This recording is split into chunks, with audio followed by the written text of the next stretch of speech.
Voilà, on pourrait comparer la vie à un grand voyage où on est dans un avion et parfois les gens se posent des questions pour être le mieux assis, en première classe et autres, mais la vraie question à se poser, c'est où on va arriver. C'est notre vie, où on va passer l'éternité. C'est ça la vraie question. On n'a pas envie de se tromper. On veut que le Seigneur nous prépare pour qu'on puisse passer l'éternité avec lui. Alors en 2021, j'ai ouvert une permanence au centre-ville d'Épinal qui s'appelle le Café Change, dans laquelle je reçois des personnes de passage qui viennent pour des questions spirituelles. Et régulièrement, j'ai donc des personnes nouvelles qui viennent et c'est amusant d'entendre les réflexions que ces personnes peuvent faire.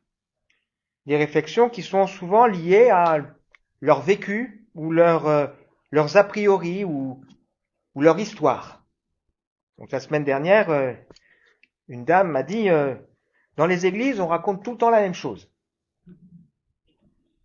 J'ai souri en l'entendant, me rappelant ma vision d'autrefois par rapport à ce que je vivais dans une église et puis la différence entre ce que je vis aujourd'hui. Et notamment ce que j'ai vécu lorsque, adolescent, je suis venu dans une salle de réunion comme celle-ci où j'ai vraiment compris que Dieu était présent et que Dieu pouvait me parler. Je comprends que cette dame qui évoque l'impression de vivre tout le temps et d'entendre tout le temps les mêmes choses et puis des choses qui ne sont pas forcément en rapport avec la vie de tous les jours, je comprends que ça donne pas envie. Mais quelle différence! Et si la plupart d'entre nous, nous sommes réguliers, c'est bien parce que nous croyons que Dieu, dans sa bonté, nous parle à travers ce que nous partageons ensemble le dimanche matin. Le défi pour moi, lorsque je prépare un message, c'est pas de me dire, tiens, qu'est-ce que je vais encore dire? Mais c'est plutôt de faire le tri, tellement il y a de choses à dire, pour ne pas, à un moment donné, nous disperser dans tous les sens. Alors, nous sommes au début des vacances, et pour introduire le message de ce matin, j'aimerais vous laisser 3 versets qui seront un peu comme des versets que vous pourrez méditer tout au long de ces vacances. Le premier, c'est un texte que Paul laisse aux Galates, où il dit ceci aux Galates: vous êtes mes enfants, parce que c'est lui qui a amené ces gens à découvrir la foi. J'endoure pour vous encore les douleurs de l'enfantement jusqu'à ce que Christ soit formé en vous. La question est intéressante pour nous. Est-ce que Christ est en train d'être formé dans nos cœurs? C'est très différent par rapport à quelqu'un qui saurait plein de choses sur Dieu, mais dans le cœur duquel le Christ n'est pas en train d'être formé. La Bible nous montre que le projet de Dieu, c'est de former Christ en nous, c'est-à-dire de développer en nous un caractère qui ressemble à celui de Jésus, doux et humble de cœur. Jésus qui vit dans la paix quand bien même c'est compliqué, les gens lui en veulent l'arrêter, il est capable de maîtriser sa langue. Qui n'a pas envie de ça? Jésus qui est capable aussi d'être fort et ferme alors qu'il pourrait céder à la pression de la foule. Encore une fois, qui n'a pas envie de vivre ça? Jésus qui est capable de se taire alors qu'on l'accuse faussement et qui sait qu'il n'a pas besoin de se justifier devant les hommes. Wow. Comment on réagit, nous, quand on est accusé? On a envie de se défendre, on a envie de répondre. On a tellement besoin que le caractère de Christ soit formé en nous. Qu'on soit rempli d'amour, de joie, de paix, de patience, de bonté, de douceur, de bienveillance. Waouh, quelle différence! Le deuxième verset que je vous laisse, c'est ce texte qu'on trouve dans le livre de Michée. On t'a fait connaître, homme, ce qui est bien, ce que l'Éternel demande de toi.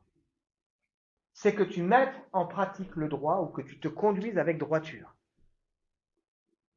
Que tu aimes la bonté ou que tu prennes plaisir à témoigner de la bonté et que tu marches humblement avec Dieu ou qu'avec vigilance, tu vives pour ton Dieu. Quel programme, hein? Je pense que c'est important de savoir ce que Dieu attend de nous. Il attend que nous menions une vie juste, que nous pratiquions ce qui est juste. C'est pas possible d'avoir la foi et de ne pas vivre sa foi. Il y a une incohérence. La foi, elle se voit dans notre comportement de tous les jours. Et puis qu'on prenne aussi plaisir à la bonté, et à marcher humblement avec Dieu, conscient d'un Dieu si grand et nous qui sommes si petits. Beau programme, n'est-ce pas? Et puis troisième verset, qu'en tout temps, tes vêtements soient blancs et que l'huile ne manque pas sur ta tête. Là aussi, tout un programme. Pour que les vêtements soient blancs, il faut qu'ils soient propres. Et s'ils sont sales, il faut qu'ils soient nettoyés. Et donc ce texte nous invite à ce que dans nos vies soient propres. Et si elles ont été salies, souillées, qu'on puisse demander à Dieu de nous laver, de nous pardonner, de nous restaurer. Mais la sainteté, c'est un but. Le but aussi, c'est qu'il y ait cette huile, l'onction de Dieu sur nos cœurs et sur nos vies, la touche de Dieu sur nous, qui fait qu'on est utile pleinement entre les mains du Seigneur. Alors que durant cette période de vacances, nous puissions les uns et les autres veiller à ça. Que Christ se développe en nous, que nous puissions marcher, pratiquer la justice, aimer la miséricorde, marcher humblement avec Dieu, en veillant à ce que nos vêtements, notre vie soit pure et que l'huile ne manque pas sur notre tête. Alors évidemment, ces 3 versets pourraient faire chacun l'objet d'une méditation propre, tellement ils sont riches, mais ils introduisent bien le partage de ce matin, le partage autour de cette question: connais-tu le cadeau de Dieu pour t'encourager à une vie pure, joyeuse, libre et glorieuse? Connais-tu le cadeau de Dieu pour t'encourager à une vie pure, joyeuse, libre et glorieuse? Ce titre nous place au cœur du message de l'Évangile. La bonne nouvelle qui nous dit que Dieu a un projet pour nous. Ce projet, c'est de nous permettre de vivre une vie, pas simplement une existence, mais une vie qui vaut la peine, dans la pureté, dans la joie, dans la liberté, avec aussi en vision la gloire. Une vie pure, dans la lumière, sans honte, sans peur qu'à un moment donné on découvre quelque chose sur nous. Une vie dans laquelle nous avons retrouvé notre dignité, parce que c'est ça l'Évangile, c'est un message qui nous prend tel que nous sommes, qui nous transforme pour nous rendre notre dignité. Une vie dans l'intégrité et dans la maîtrise. Mais aussi une vie dans la joie. Progressivement, nous faisons le lien avec ce que nous avons partagé depuis le début de ce culte, où nous avons en particulier souligné que le fruit de la vie de Dieu en nous, c'est justement de manifester l'amour, la joie, la paix, la patience, l'amabilité, la bonté, la fidélité, la douceur et la maîtrise de soi. Donc une vie pure, une vie joyeuse, une vie libre, libre du regard des autres, libre de notre passé, libre par rapport à nos peurs de l'avenir. Peut-être qu'il y a encore du travail, mais on est là pour ça. Puisqu'on parle d'un cadeau que Dieu nous donne pour que nous entrions pleinement dans cette vie pure, joyeuse, libre et glorieuse. C'est-à-dire avec une vie, avec un point d'arrivée où nous savons clairement où nous allons. Avec l'assurance que le Seigneur sera avec nous. Waouh! On a débuté ce culte en lisant le psaume numéro 8. Dans ce psaume numéro 8, le psalmiste, qui s'appelle David, parle de contempler le ciel en soulignant que c'est Dieu qui a façonné le ciel, les étoiles et la lune, que ses mains ont disposé, et il est touché en se disant: mais qu'est-ce que l'être humain pour que ce Dieu qui a fait ces grandes choses s'intéresse à lui? Et il prend conscience que Dieu a fait l'homme de peu inférieur à lui et qu'il veut vivre avec l'être humain la relation, une communion avec lui. Est-ce que nous réalisons la grandeur de Dieu qui pourtant s'intéresse à nous? Alors au moment où David a écrit ce psaume, où il avait conscience des cieux qui le dépassent, à l'époque on avait conscience qu'il y avait à peu près 1 millier d'étoiles ou quelques milliers d'étoiles. Depuis, nous avons découvert que nous Notre planète se trouve dans une galaxie qui compte 200 milliards d'étoiles. Waouh, vous vous rendez compte? Et que cette galaxie elle-même fait partie d'un ensemble de galaxies, et qu'il y aurait au moins 100 milliards de galaxies.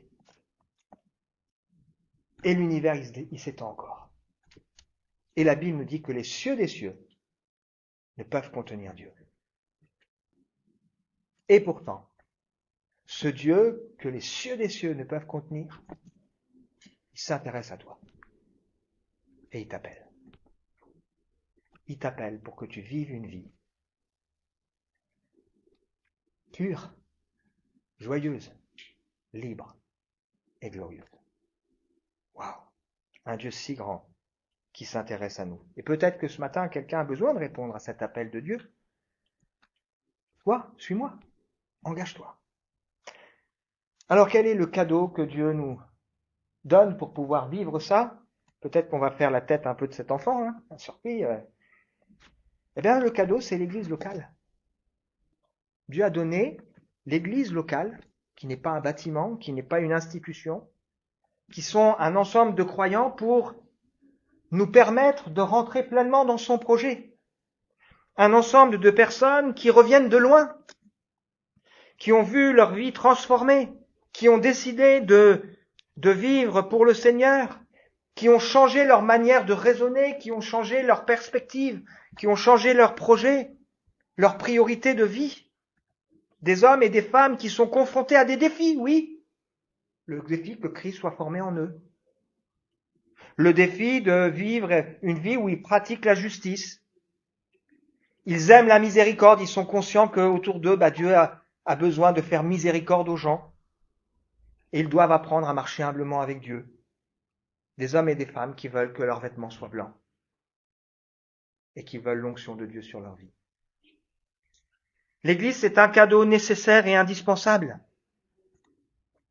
C'est la mise en œuvre du projet de Dieu à travers des exemples concrets d'hommes et de femmes qui vivent cette vie transformée par Dieu. Et qui ne se prennent pas pour des hommes d'exception, mais qui au contraire savent qu'ils ont eu besoin de la grâce de Dieu. Des hommes et des femmes qui se soutiennent, qui s'aiment, ou qui apprennent à s'aimer, et qui parfois se pardonnent, qui s'encouragent, qui peuvent partager leur lutte. Jeudi, on avait une réunion de prière, et quelqu'un est venu aller dans ce temps en disant « Je suis pas sûr de vouloir venir. T'es pas en forme. C'était compliqué et difficile. » Et on a prié pour cette personne. Et je crois que Dieu, dans sa bonté, lui a fait grâce. Et elle a pu goûter à ce moment-là aussi les bienfaits de l'Église. D'hommes et de femmes qui sont là et qui veulent cheminer ensemble. Et qui parfois peut-être aussi se reprennent. Pour dire, là tu fais fausse route, tu fais une erreur. Il est doux, il est agréable pour des frères et sœurs d'être ensemble. Et il y a cette promesse, c'est là que Dieu envoie la bénédiction. La vie pour l'éternité. Comment peut-on se passer de l'Église alors que Dieu, dans sa bonté, veut envoyer la vie et sa bénédiction lors de nos rassemblements et lors de nos rencontres? On a lu plein de choses ensemble depuis le début de ce culte, en particulier le fait que on veut s'emporter les fardeaux les uns les autres et aider celui qui a des luttes et des combats pour pouvoir marcher correctement avec le Seigneur. Dieu qui, dans sa bonté, veut ajouter chaque jour à l'Église celles et ceux qui sont sauvés. Mais l'Église, c'est aussi un défi. Et l'Église doit être, pour reprendre une expression qu'on a dans la première lettre de Paul à Timothée au chapitre 3 au verset 15, une colonne qui proclame la vérité. Ça veut dire qu'on doit, dans cette Église, veiller à cela, garder le cap, ne pas se laisser détourner de cette vérité et du projet de Dieu pour chacun d'entre nous. Ça veut dire que dans l'Église, on doit aussi veiller à ce que la vérité soit mentionnée et puis à ce que il y ait un comportement qui soit en adéquation avec cette vérité. C'est pour ça que parfois dans l'Église, il peut y avoir de la discipline qui s'exerce. Le Seigneur veut, dans sa bonté, nous aider. Et il faudrait être fou, prétentieux, aveuglé, pour croire qu'on peut vivre sa vie de foi loin de l'Église. Il faudrait se croire plus fort que ce que Dieu nous dit, ensemble. Alors on va lire dans quelques instants un texte dans la première lettre aux Corinthiens, c'est ce qu'on est en train de partager ensemble depuis quelques semaines, et je prends largement le temps d'expliquer le contexte. On passera assez rapidement sur le texte, parce que le texte est assez simple finalement, mais il faut donc donner tous ces éléments, je pense, préalables pour bien rentrer dans le texte tel qu'il nous est laissé. Donc ce texte nous invite à vivre la vie chrétienne comme une fête, mais il nous explique aussi que parfois dans l'Église, il y a des dysfonctionnements et qu'on ne peut pas fermer les yeux sur ces dysfonctionnements. On a tous entendu des scandales d'hommes d'Église qui ont pu mal se comporter.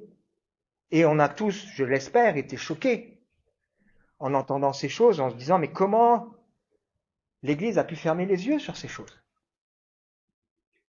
Évidemment, ça n'arrive pas du jour au lendemain comme ça. Ça devient de manière insidieuse, on accepte, on tolère, on ferme les yeux. Peut-être on ne veut pas faire d'éclaboussures, et par orgueil, par vanité, on cache les choses. Il ne faut pas qu'il en soit ainsi. Il faut qu'on soit en mesure de dénoncer ce qui ne va pas pour protéger aussi l'intégrité de l'Église. Je crois vraiment à l'importance de l'Église locale.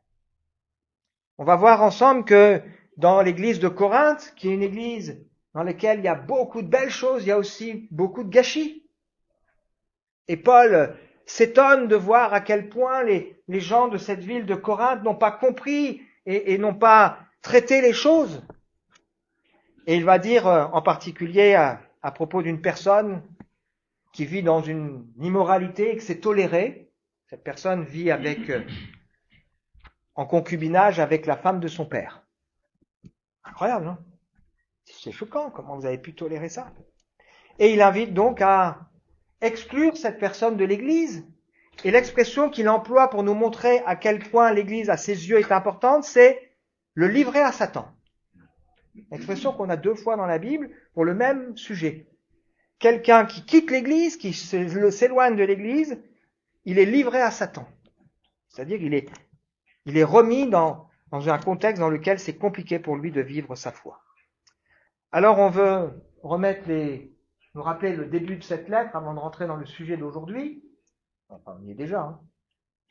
Paul et le frère Sosthène saluent l'Église de Dieu qui est établie à Corinthe, ceux qui ont été purifiés de leurs péchés dans l'union avec Jésus-Christ, qui sont appelés à appartenir à Dieu, c'est pas rien tout ça, hein, ainsi que tous ceux en quelque lieu que ce soit qui font appel à notre Seigneur Jésus-Christ, leur Seigneur aussi bien que le nôtre. Que la grâce et la paix vous soient accordées par Dieu notre Père et par le Seigneur Jésus-Christ. Et donc dans cette église, il y a plein de belles choses. Il y a des gens qui ont réellement changé de vie. Il y a des gens qui ont vraiment découvert la grâce de Dieu. Il y a des personnes qui ont vécu de belles choses. Donc je ne cesse d'exprimer ma reconnaissance à mon Dieu à votre sujet pour la grâce qu'il vous a accordée dans l'union avec Jésus-Christ. Vous avez été comblés en lui dans tous les domaines, en particulier celui de la parole et celui de la connaissance, dans la mesure même où la vérité dont le Christ est le témoin a été fermement établie chez vous. Il ne vous manque aucun don de la grâce divine, tandis que vous attendez le moment où notre Seigneur Jésus-Christ apparaîtra. Donc ce sont des gens, beaucoup ont changé de vie vraiment, ils viennent de loin, ils ont été bien enseignés, Paul les a enseignés, ensuite est arrivé quelqu'un qui s'appelle Apollos, qui les a bien enseignés, certains ont été enseignés aussi par Pierre. L'enseignement, il n'y a pas de problème. Ils ont reçu la grâce de Dieu et dans cette église, il y a de nombreux dons, mais il y a aussi énormément de gâchis. On a déjà vu ensemble, il y a des rivalités, il y a des clans, il y a de l'immaturité, il y a de l'orgueil. Et tout cela est attisé par des personnes qui se présentent comme des super apôtres et qui insistent encore à côté pour attiser ces mauvaises choses. Et malheureusement, ils ferment leurs yeux sur des comportements scandaleux que l'apôtre Paul va dénoncer en leur demandant de mettre de l'ordre. Et donc c'est ce qu'on veut regarder ensemble. On entend dire partout qu'il y a de l'immoralité parmi vous. Incroyable. Une immoralité telle qu'il ne s'en rencontre même pas chez les païens, c'est-à-dire des gens qui ne connaissent pas Dieu. L'un de vous vit avec la deuxième femme de son père. Et vous vous en vantez? Vous devriez au contraire en être vivement affligé et faire en sorte que l'auteur d'un tel acte soit exclu du milieu de vous. C'est vrai que ça peut arriver. Incroyable. Alors, on voit ensemble que l'apôtre Paul rappelle la nécessité d'exercer une forme de discipline dans l'Église et de dénoncer ce qui ne va pas. Il clame clairement que ici c'est une honte et un scandale pour ces gens de Corinthe qui ont tellement de belles choses, mais qui à un moment donné ont perdu la notion des priorités. Et en plus, on voit que ces dysfonctionnements, on en parle de partout, et même à l'extérieur de l'Église. Parce qu'il ne faut pas croire, mais les gens nous voient vivre. Au début, qu'on a ouvert la salle ici, il y a des voisins, une voisine, qui m'a dit, il y a beaucoup de gens qui arrivent en retard. Mais j'en vois. Et puis récemment, un autre voisin m'a dit, il y a du monde chez vous. Il se passe quelque chose. On nous voit, le bien comme le moins bien. Et il ne faut pas croire que les personnes qui sont autour de nous ne nous observent pas. Et donc là, ici, il y a quelque chose qui est choquant, c'est que, alors qu'il y a un comportement qui est clairement une anomalie, quelque chose qui ne va pas, eh bien, on ferme les yeux comme si c'était pas grave.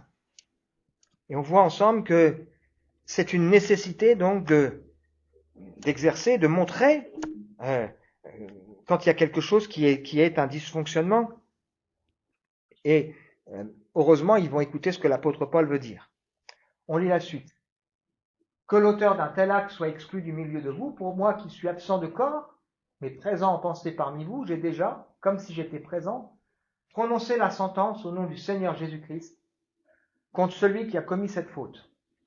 Lorsque vous serez réunis et que je serai présent parmi vous en pensée, appliquez cette sentence dans la puissance de notre Seigneur Jésus. Qu'un tel homme soit livré à Satan, donc exclu de l'Église, en vue de la destruction du mal qui est en lui, afin qu'il soit sauvé au jour du Seigneur.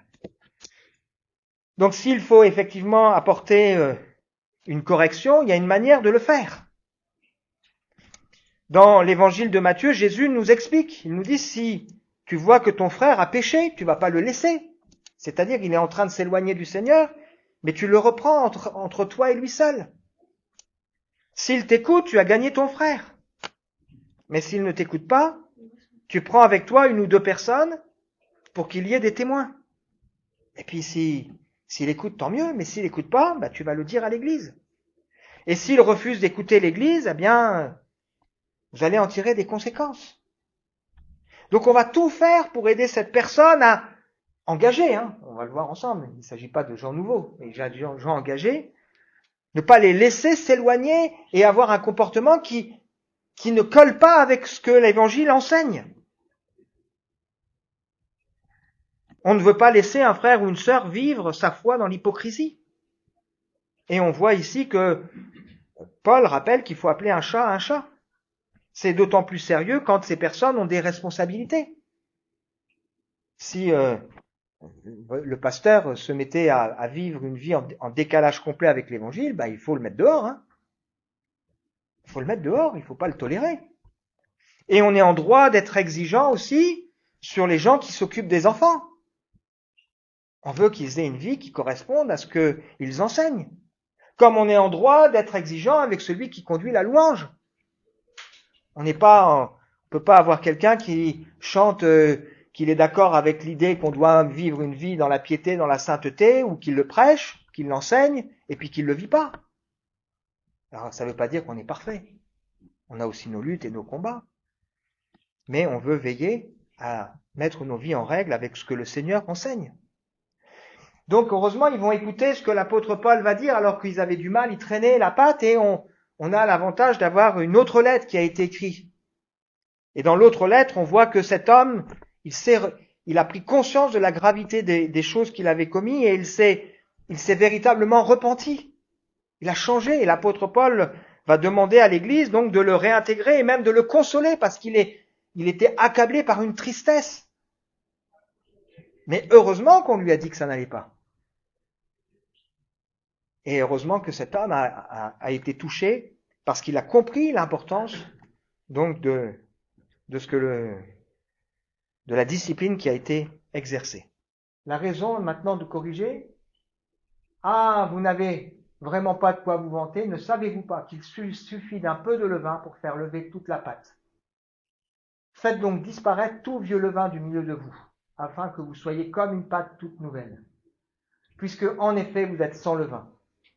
Car nous avons un agneau pascal qui a été sacrifié pour nous, le Christ lui-même.